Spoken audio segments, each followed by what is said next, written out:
Göksel insanlar zamanlarının çoğunu tartışarak geçiriyor.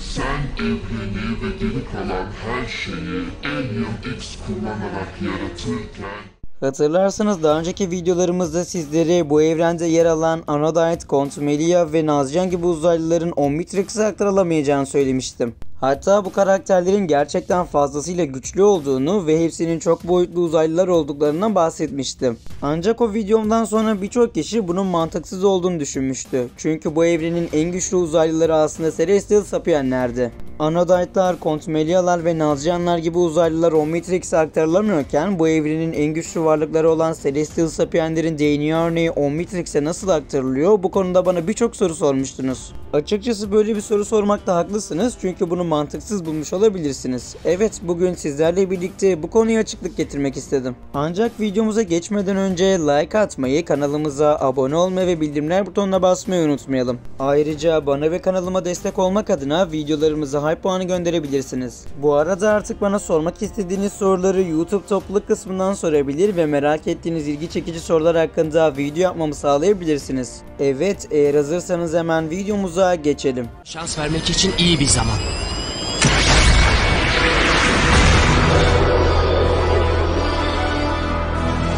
Uzaylı X onaya sunuldu.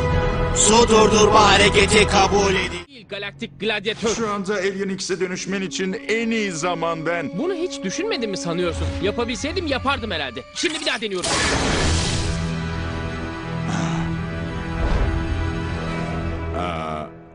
Ben.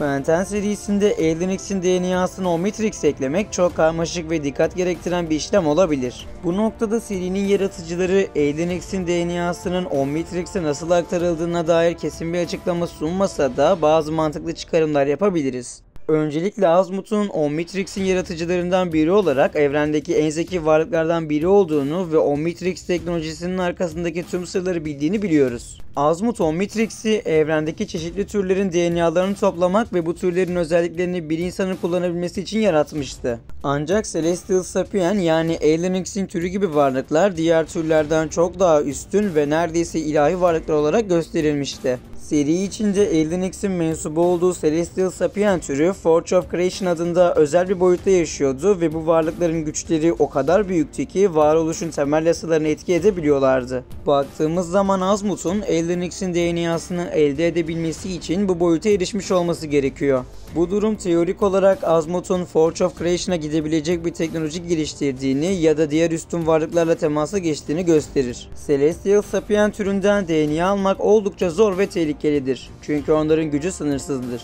DNA'nın toplanması muhtemelen onları ikna yoluyla veya DNA'larının bir parçasını elde edebileceği anları bekleyerek mümkün olmuş olabilir. Bu noktada Azimuth'un kendi güvenliği ve Omnitrix'in güvenliği için DNA'yı özel bir şekilde korumaya aldığını varsayabiliriz. Baktığımız zaman Omnitrix her türün DNA'sını alıp dönüştürebilecek şekilde tasarlanmıştır. Ancak Celestial Sapien gibi karmaşık bir varlığın DNA'sını dönüştürmek çok daha zorlayıcı olabilir. Azimuth'un Celestial Sapien DNA'sını Omnitrix yükleyebilmesi için çok detaylı bir analiz ve güvenlik önlemleri geliştirmiş olması gerekebilir. Çünkü bu türün gücünü yanlış kullanmak evrene büyük zarar verebilir. Azimuth muhtemelen DNA'nın kontrolsüz kullanılmasını önlemek için Omnitrix'in yapısına bazı sınırlayıcılar eklemiş olabilir. Alien X'i kullanmak diğer uzaylılardan çok daha karmaşıktır çünkü onun güçleri Serena ve Bellicus adlı iki bilinç tarafından kontrol edilir. Bu da DNA'sını Omnitrix'e aktarmış olsa bile onu etkili bir şekilde kullanmanın çok zor olduğunu gösteriyor. Azimuth Ben'e bunu kullanma sorumluluğunu vererek aslında Ben'in doğru zaman ve koşullar altında bu gücü kullanabileceğine inanmış olmasıydı.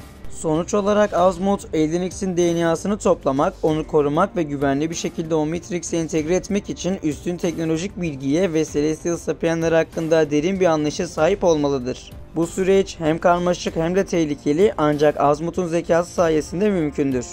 Ben 10 evreninde Omnitrix'in bazı türleri aktaramama nedenleri DNA'nın doğası ve karmaşıklığı ile ilgilidir.